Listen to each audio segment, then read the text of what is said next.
My devoted wife's secret flask and the lies that unraveled our 12-year marriage.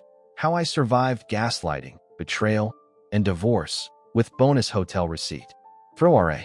Long post, apologies in advance, but I'm losing my mind and I need some external perspective. My wife, Sarah, and I have been together for 12 years, married for 8. We have 2 kids, 6 and 4.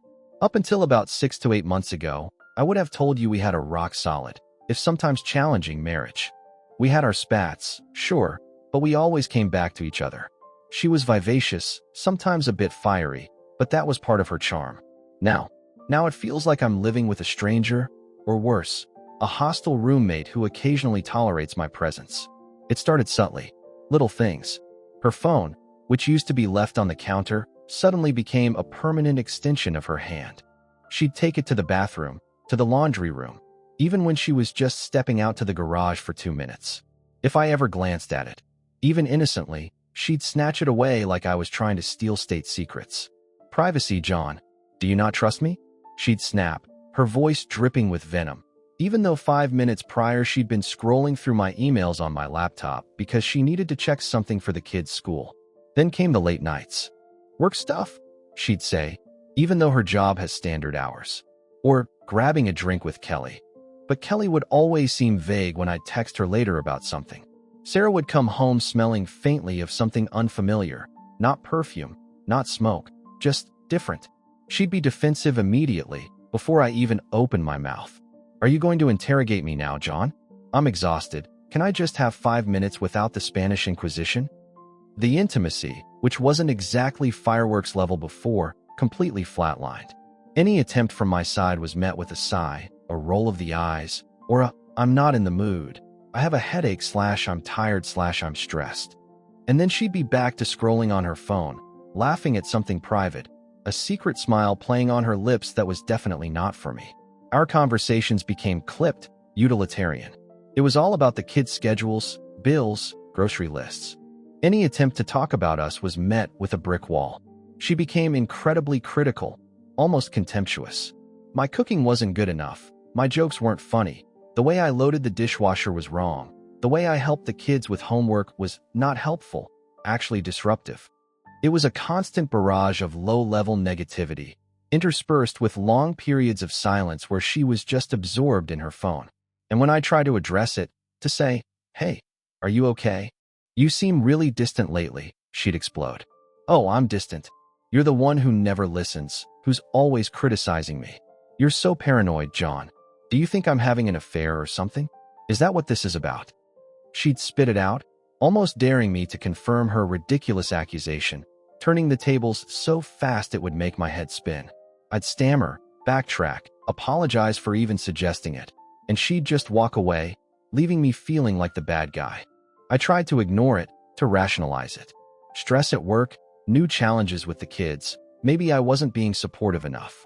I even suggested counseling, gently, after a particularly icy dinner where she barely acknowledged my existence. Her reaction was swift and brutal. Counseling? For what, John? So you can pay someone to tell me how awful I am? I'm fine. You're the one with the problem, always imagining things, always needing to analyze every little movement. Honestly, you're suffocating me. The conversation ended with her slamming the bedroom door and locking it, leaving me on the couch for the night. The house felt hollow. My chest ached constantly. I'd catch myself staring at her, trying to find the woman I married, the one who used to laugh at my silly jokes and curl up next to me on the sofa. But she was gone, replaced by this brittle, angry person who seemed to actively resent my presence. She started spending even more time out. Weekends, evenings, even a few lunch breaks that stretched into the late afternoon. She had a new group of friends, apparently, from a new fitness class she'd joined.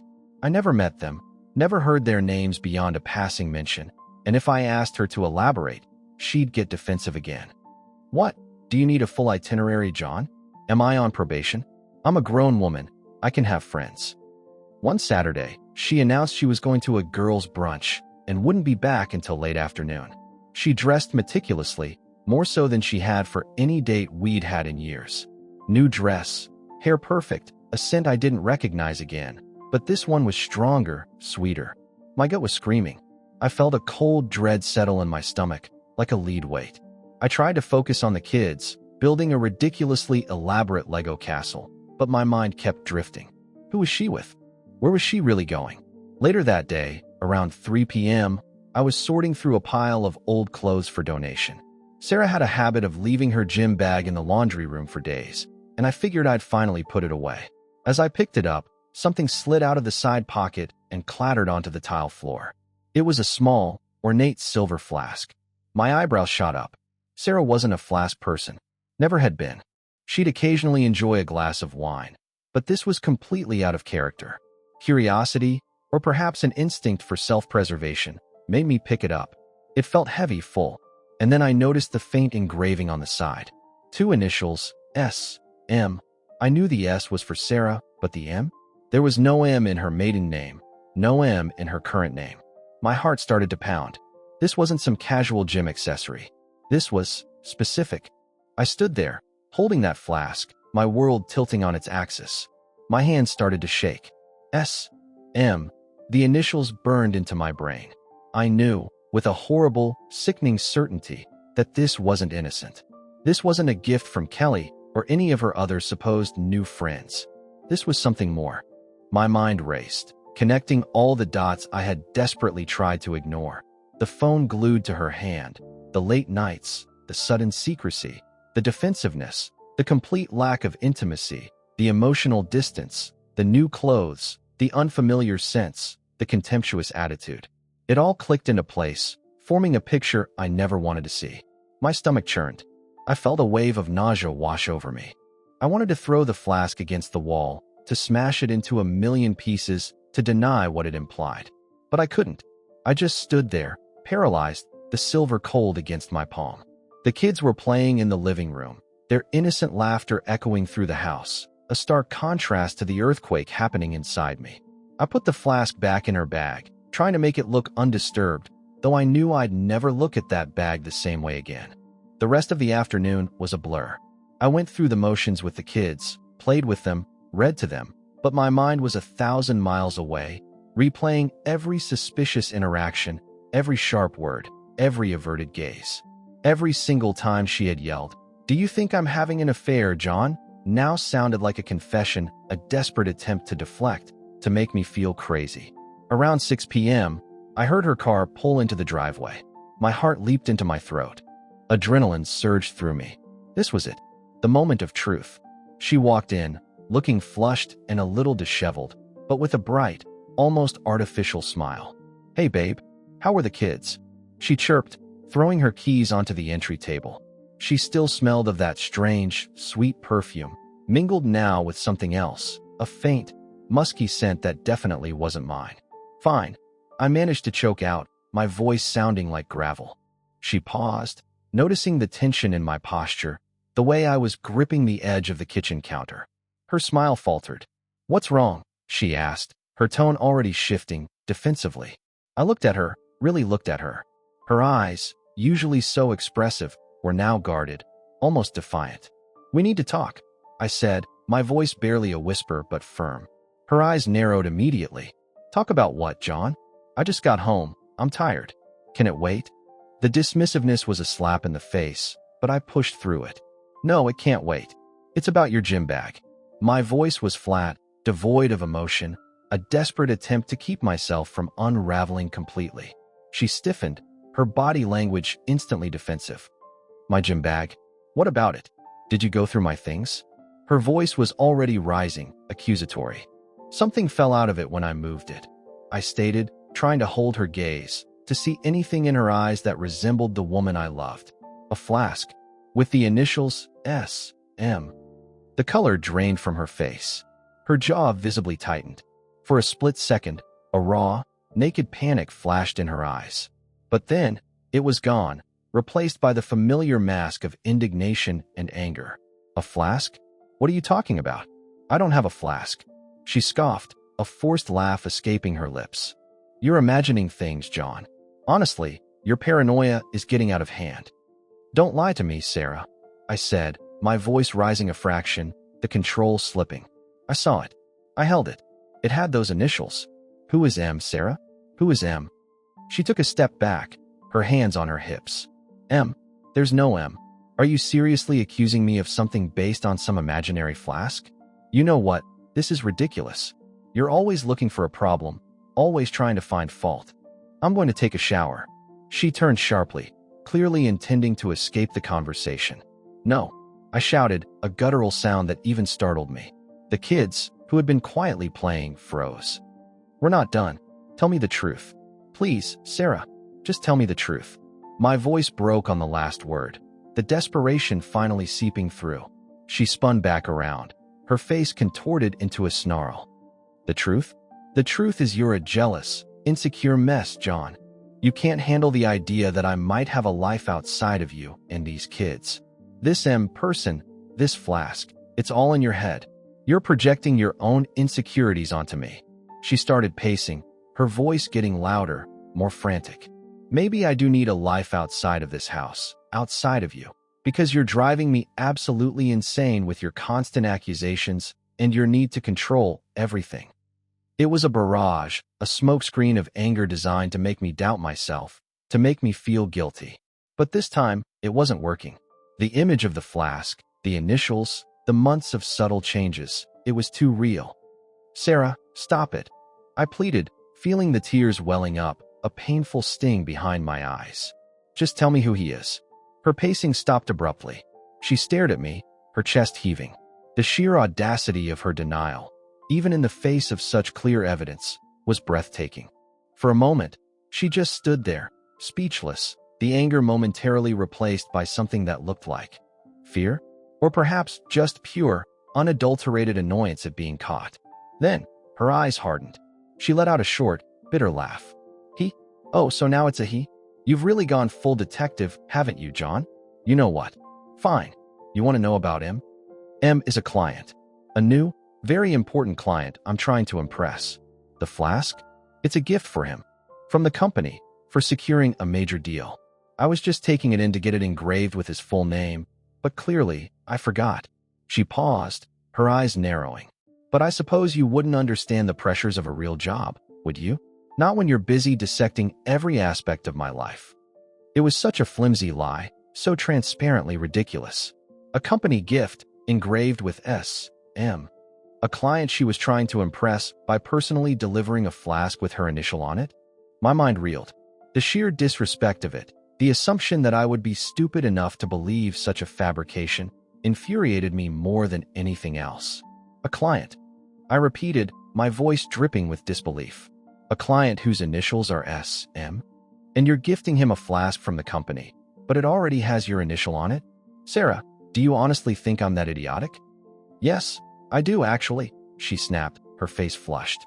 Because only an idiot would jump to conclusions like this. You're making a fool of yourself. This is my work, John, my career, and you're undermining it with your insane jealousy. Undermining it.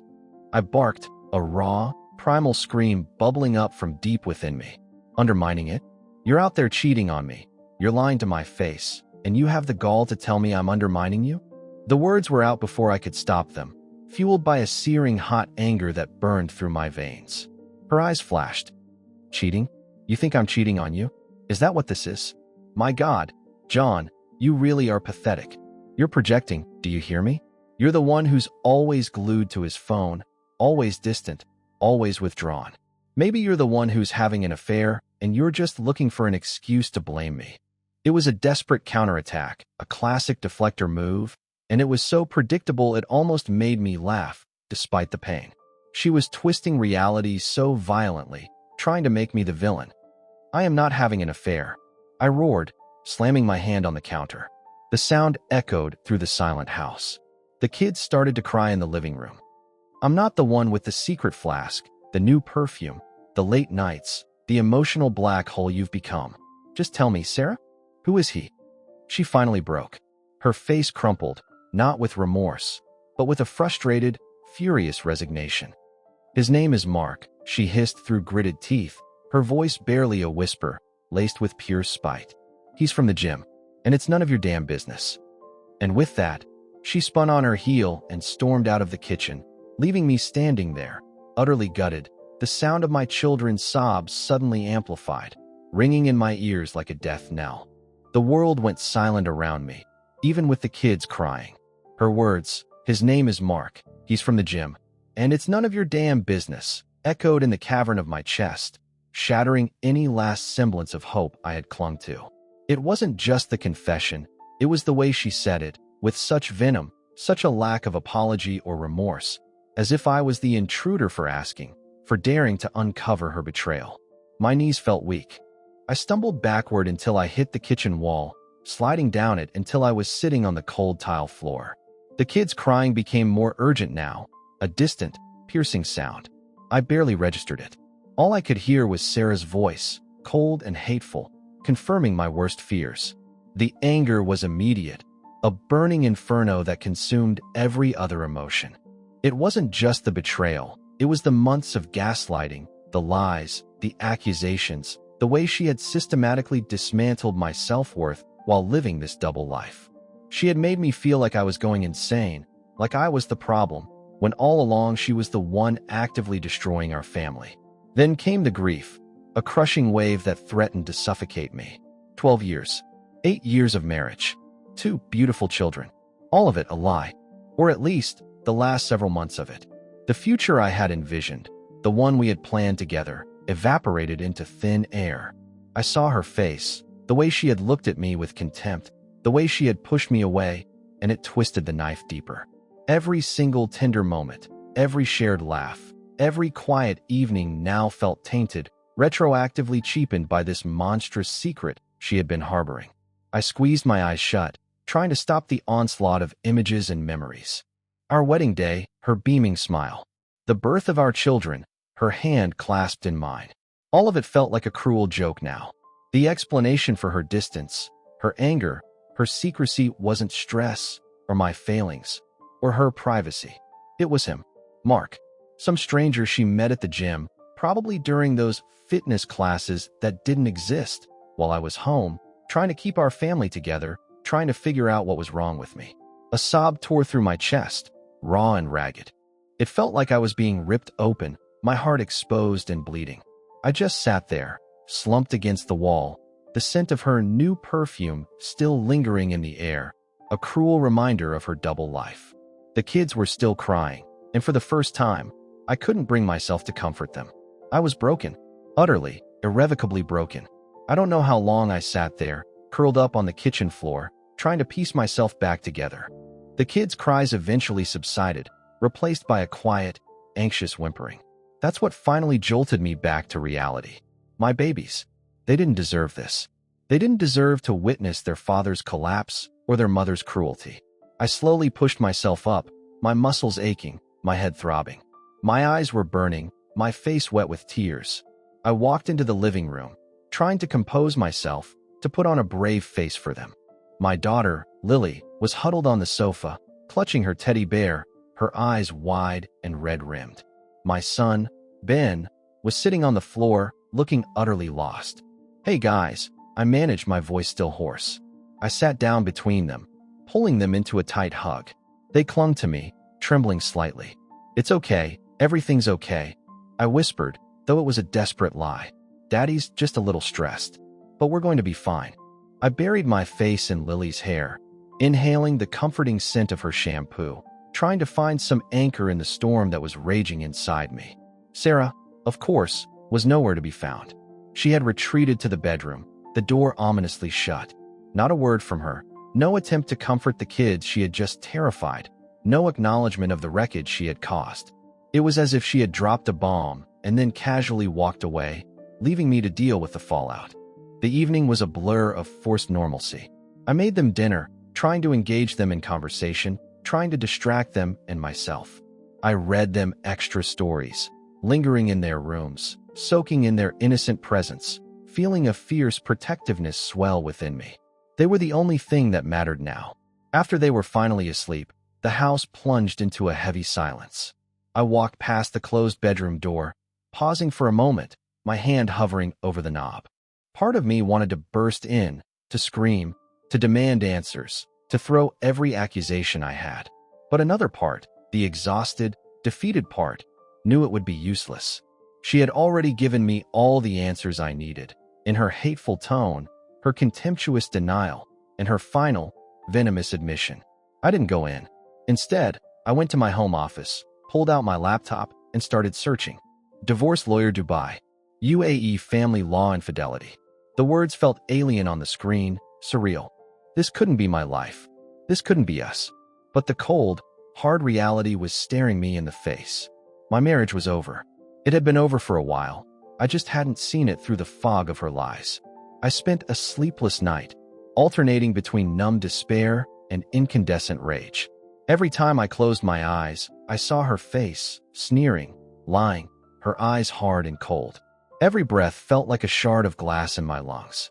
The next morning, the atmosphere in the house was a thick, suffocating blanket of unspoken tension. Sarah emerged from the bedroom as if nothing had happened, her face carefully blank, a forced cheerfulness in her voice as she greeted the kids. She avoided my gaze, busying herself with making coffee. I tried to keep my voice steady, but it still trembled. We need to talk. Properly. She sighed dramatically, rolling her eyes. About what, John? I told you, I made a mistake. It's over. Can't we just move past this for the kids' sake? Her tone was dismissive, as if she was talking about forgetting to pick up milk, not betraying our entire marriage. A mistake? I echoed, the word tasting like ash in my mouth. Months of lies, gaslighting, making me feel crazy, an emotional affair that you just admitted to. That's a mistake, Sarah? You think we can just move past that? She turned to me, her eyes flashing. What do you want from me, John? Do you want me to grovel? To beg for your forgiveness? Fine, I'm sorry. I'm sorry I messed up. But I'm not going to sit here and be subjected to your endless dramatics. We have kids. We need to be adults. Adults. I laughed, a harsh, broken sound. You want to talk about being adults? You're the one who thought it was okay to lie and sneak around for months. You're the one who terrified our children last night with your screaming match. You want to be an adult? Try telling me the truth, for once. Tell me everything. She slammed her coffee mug down on the counter, the ceramic clattering loudly. There's nothing to tell. I met someone. I was flattered. I let things go too far. It's over. I ended it. What more do you want? Her defensiveness was so ingrained, so immediate, that any flicker of genuine remorse was completely obscured. Over? I asked, my voice dangerously quiet. When did it start? How far did it go? Was he at the girls' brunch? The work events? The fitness classes? The questions tumbled out, each one a fresh cut. She folded her arms across her chest, her posture defiant. It doesn't matter when it started. And it was just emotional, John. A few texts, a few coffees. Nothing physical, I swear. Her eyes darted away when she said it, a telltale sign I now knew to read perfectly. Don't you dare lie to me again, Sarah.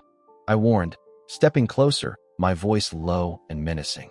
Don't you dare tell me nothing physical. I'm not that stupid. I know you. I know when you're lying. Her face went pale again, but then a flicker of something else, anger, resentment, replaced it. Fine. You want the sordid details? Fine. We kissed.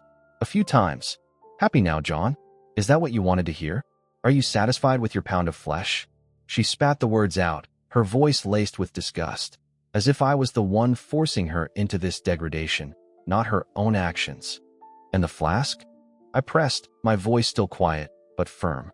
Was that a souvenir from your few kisses? She scoffed. He gave it to me. A stupid little gift. So what? It meant nothing. It was all stupid, okay? Can we just move on? My head was spinning. The sheer lack of accountability, the blame shifting, the minimizing of her actions, it was infuriating. This wasn't someone who regretted her actions. This was someone who regretted getting caught. The realization was chilling. This wasn't a mistake. This was a systemic breakdown of trust, respect, and love. And there was no coming back from it. That just a few kisses, and it meant nothing, were her final nails in the coffin. My mind screamed. Nothing physical was the initial lie. Then kissing was her grudging admission. There was absolutely zero chance it was just kisses. Her body language, her defensiveness, the sudden anger, the way she couldn't meet my eyes when she said it, it all spoke volumes. But I was done arguing about the depth of her betrayal. The fact that it happened at all, and that she lied so brazenly about it, was enough. I can't do this, Sarah, I said, my voice empty. The anger had drained away, leaving only a vast, aching emptiness. I can't pretend this didn't happen. I can't pretend you didn't lie to me for months, make me feel crazy, and then act like I'm the problem for being upset. I can't live with someone who treats me with such contempt. She threw her hands up in exasperation. So that's it. You're just giving up? After all these years? Over a few stupid kisses? She tried to sound wounded, but it was just more deflection. It's not a few stupid kisses, Sarah. It's the deception. It's the disrespect. It's the complete destruction of trust. It's realizing that the woman I married, the woman I thought I knew, doesn't exist anymore. Or maybe she never did. I paused, looking around the kitchen, at the life we had built, now irrevocably shattered. I want a divorce. The words hung in the air, heavy and final. For the first time, I saw a flicker of genuine shock on her face, quickly followed by a flash of fear. She hadn't actually thought I'd go there. She thought I'd buckle, I'd forgive, I'd just move past it for the sake of the kids, as she always expected me to do. Divorce? She scoffed, trying to regain her composure, but her voice was shaky. Are you serious? You're going to break up our family over this? Think about the kids, John. Think about what you're doing. I am thinking about the kids, I countered, my voice regaining a measure of strength. I'm thinking about giving them a stable home where their parents aren't constantly fighting, where their mother isn't sneaking around and lying, where their father isn't walking on eggshells. This isn't a healthy environment for them, Sarah, and you created it. She started to cry then, but it wasn't the sound of a broken heart. It was angry, frustrated tears. You're being completely unreasonable. You're overreacting. I said I was sorry. What else do you want from me? I want the truth, I said, but you're incapable of giving it. I want respect, but you clearly have none for me. I want a partner, not a hostile roommate. What I want, Sarah, you can't give me anymore. You destroyed it. I walked away from her, leaving her standing there, her angry sobs echoing behind me. I went to the guest room and started packing a bag. I needed space. I needed to think. And I knew, with absolute certainty, that I couldn't spend another night under the same roof as her, not like this. Not after everything. The decision was made. It was terrifying, heartbreaking, but also, strangely, a relief. A weight had been lifted, the weight of living a lie. The first few days were a blur of practicalities and raw emotion. I stayed at a friend's place, trying to process everything, trying to figure out how to explain this to the kids without tearing their world apart. Sarah, predictably, immediately started playing the victim. She called, she texted, her tone oscillating between furious accusation, "How dare you abandon your family?" and tearful manipulation, "Please, John, don't do this to us, to the kids." I ignored most of it. I had reached out to a lawyer, and her first piece of advice was to keep communication strictly about the children and logistical arrangements, and to do it in writing. So, my responses were clipped, unemotional texts about school pickups or medical appointments. It infuriated her, of course. She wanted to fight, wanted me to engage, wanted to drag me back into her cycle of blame and manipulation. But I wouldn't. I couldn't. One evening, she sent a particularly venomous text. "You know, Mark said you were too weak to stand up for yourself. He said you'd just let me walk all over you. Guess he was right." That one hit me like a gut punch. Not because of the insult, but because it confirmed everything I suspected. It was never just a few kisses. Mark knew enough about our relationship, about me, to form an opinion. She had obviously been sharing details, complaining about me, building him up while tearing me down. The depth of the emotional betrayal was staggering. It wasn't just a fling, it was a deliberate, calculated attack on my character within her new relationship. The anger flared again, hot and righteous, but this time, it was different. It wasn't despairing, it was empowering.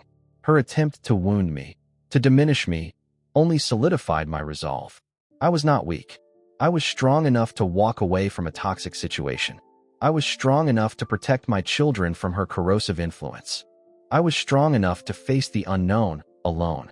I didn't respond to her text. Instead, I focused on making arrangements for seeing the kids. That was my priority. Their well-being was paramount. I explained to them, gently, that mommy and daddy needed some space, that we would still both love them very much and would always be their parents. It was heartbreaking to see their confusion and sadness, but I knew, deep down, that this pain, though intense, was better than the slow, agonizing poison of living in a deceitful marriage. The emotional journey was still ongoing. Waves of sadness, anger, confusion, and fear would wash over me at unexpected moments. I'd be doing laundry, and suddenly a memory of Sarah would hit me, a good memory, and a fresh pang of grief would surface.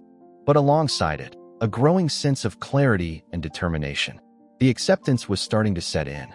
This was happening, and I would get through it. For my kids, and for myself. The logistical nightmare of divorce in Dubai began in earnest.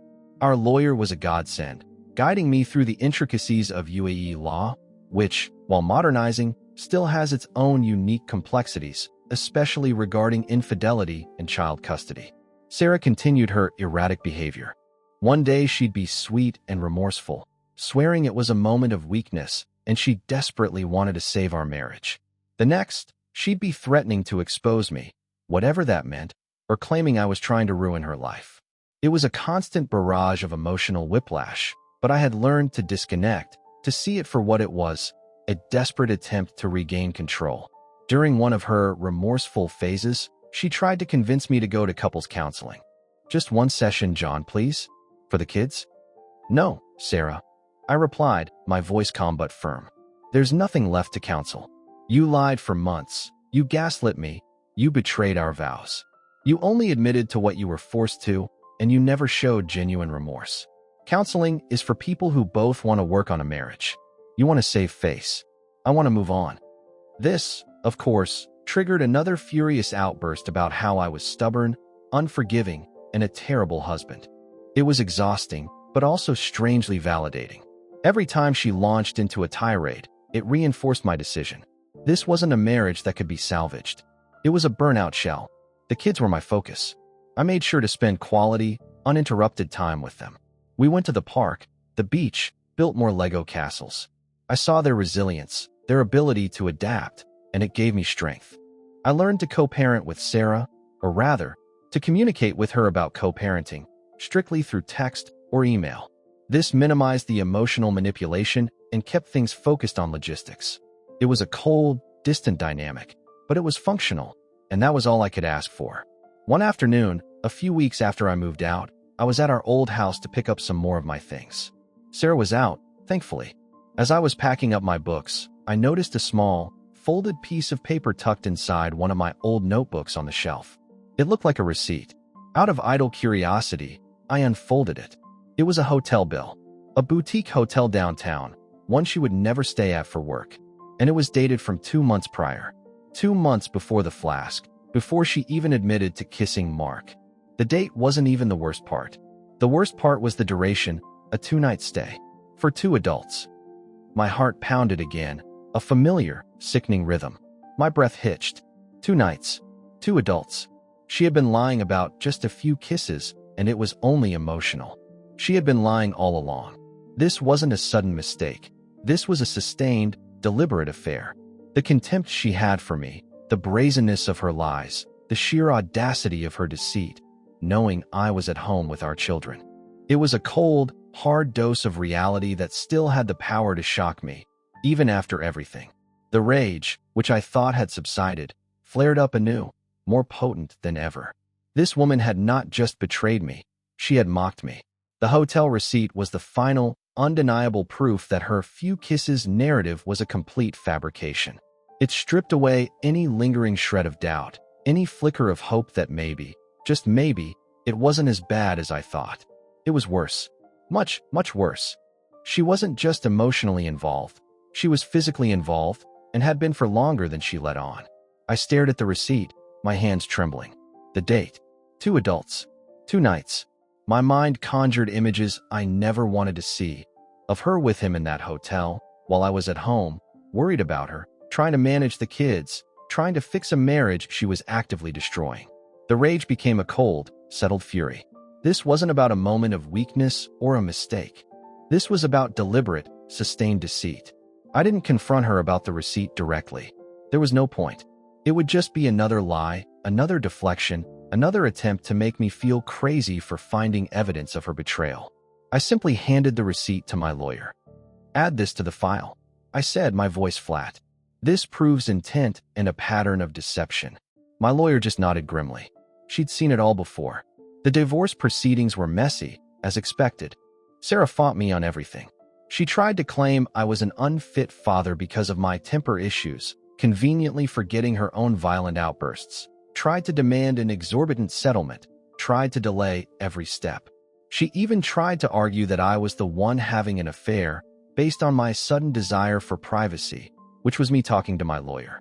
It was a scorched earth policy, and it was utterly heartbreaking to witness the woman I once loved devolve into such a bitter, vindictive person. But I held firm.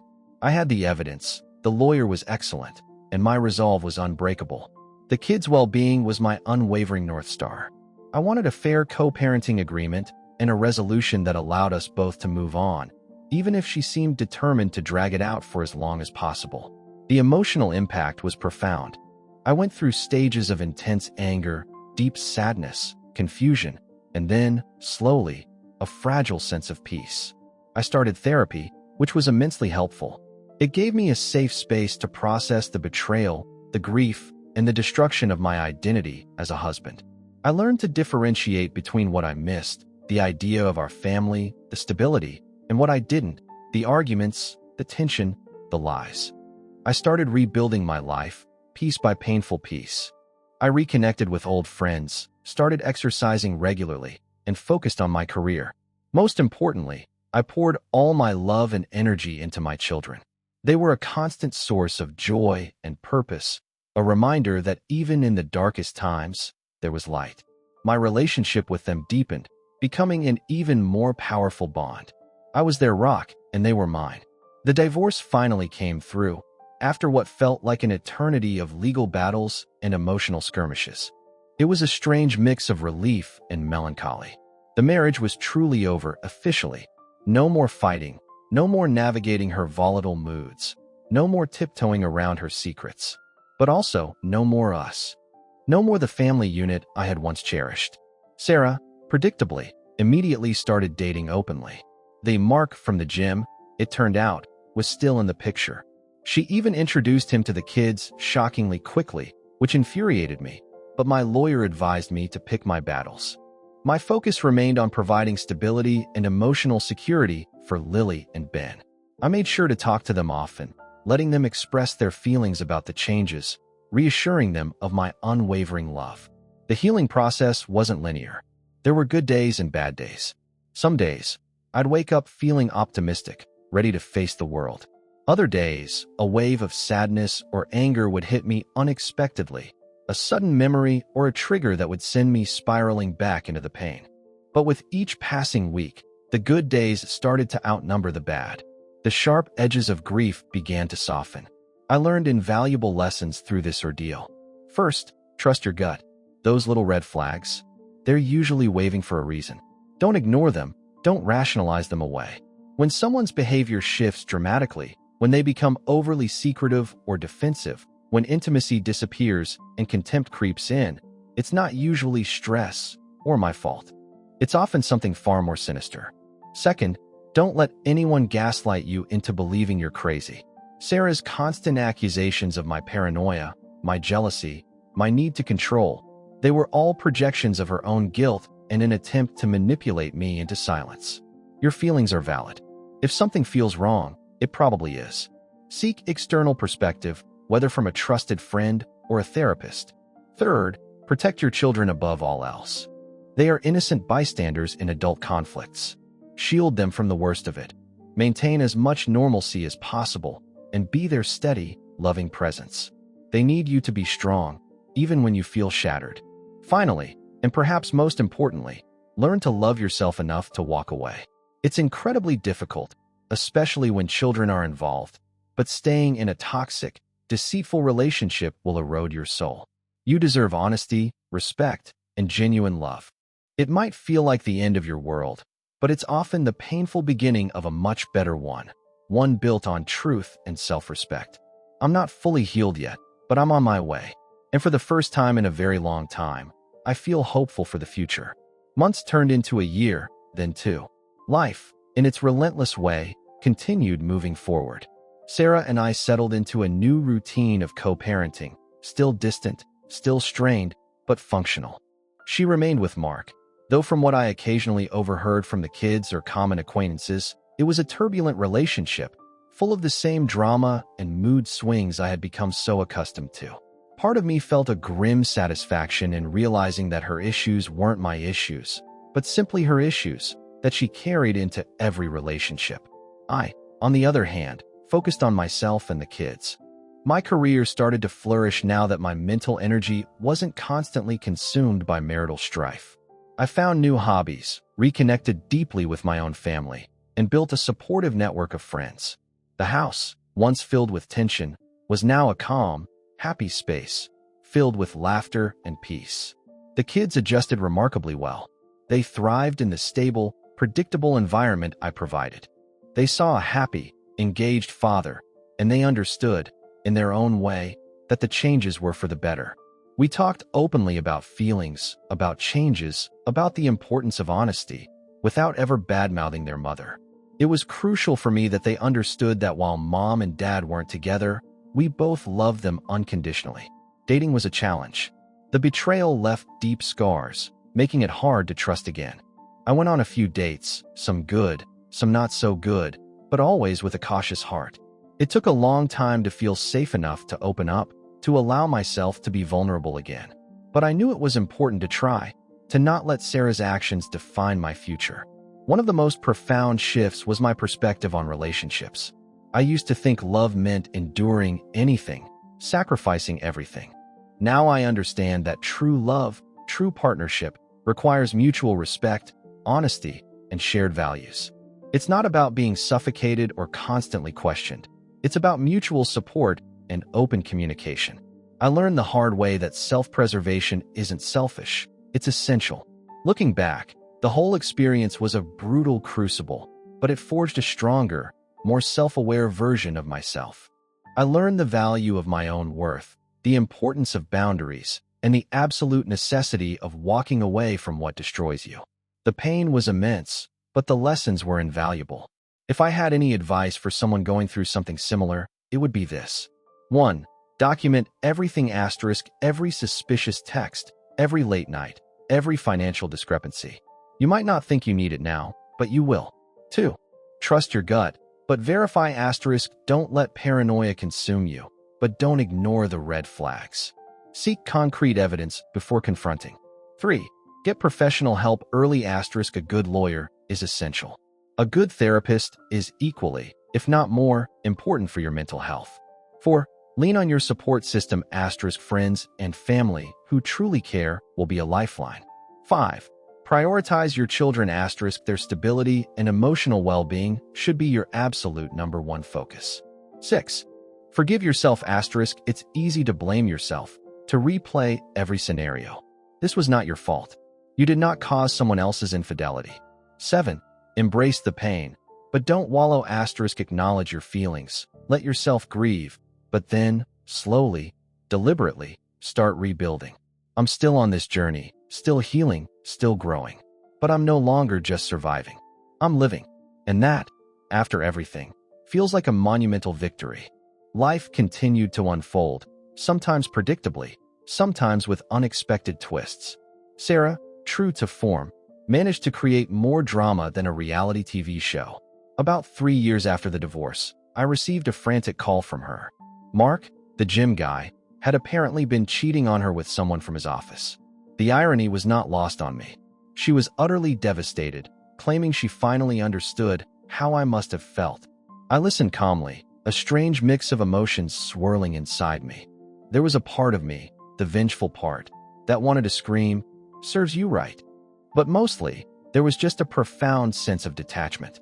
Her pain was no longer my pain. Her drama was no longer my drama. "I'm sorry you're going through that, Sarah," I said, genuinely, though distantly. "It's a terrible feeling, but this is your situation to navigate now." She seemed genuinely surprised by my lack of emotional reaction. She probably expected me to jump in, to comfort her, to offer advice, to be her emotional crutch once again. But that version of me was long gone. "Can't you just be there for me?" she pleaded.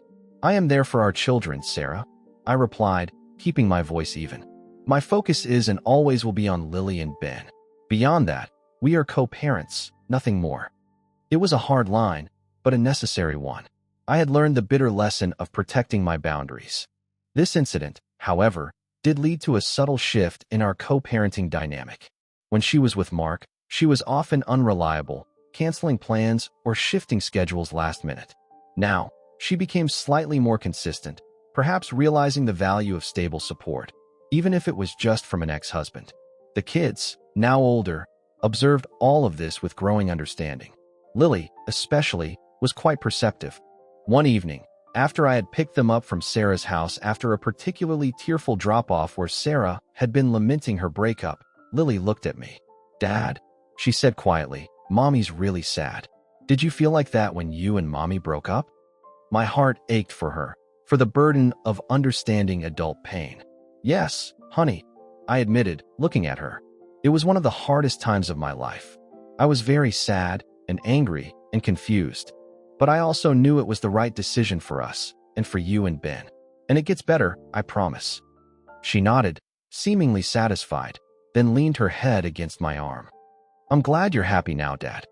That moment, that simple statement from my daughter, was worth every single moment of pain, every single tear. It was confirmation that I had made the right choice, not just for myself, but for them. It wasn't about revenge or gloating. It was about creating a healthier, more honest life for all of us. And seeing that my children recognized and appreciated that peace was the most profound vindication I could ever ask for. The wounds might always be there, but they had finally, truly, scarred over, leaving a path forward that was clear and bright.